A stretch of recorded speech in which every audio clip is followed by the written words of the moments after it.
Iyak na ako, kuya. Ayoko na. Si Ate Maymay na lang sama mo doon. Sabi ni Kuya, Ano? punta daw kayo na. Ate May, punta tayo doon.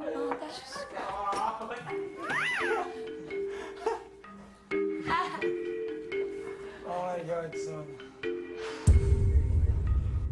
Hindi nagtagal at may narinig ng tunog na matagal nang hinihintay ni Heaven.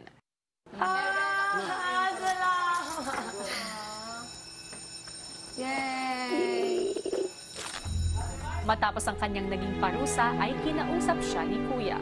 Dito sa aking bahay, tinuturuan ko kayo ng disiplina. Kapag ginawa mo, yung ginawa mo kanina, sa harapan ng ibang housemates, ano sa palagay mong iisipin nila?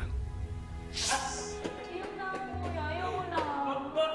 Ayoko na. Mag-uuwi na lang ako.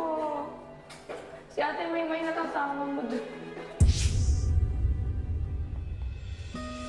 Kuya, pagod na ako. Pero sorry po.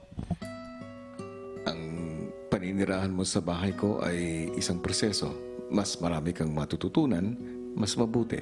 Nandito ako para gabayan kayo. Hindi para pahirapan kayo. At sana ay manatili ang respeto ninyo dahil ito ay aking pamamahay. Sige, makakalabas ka na.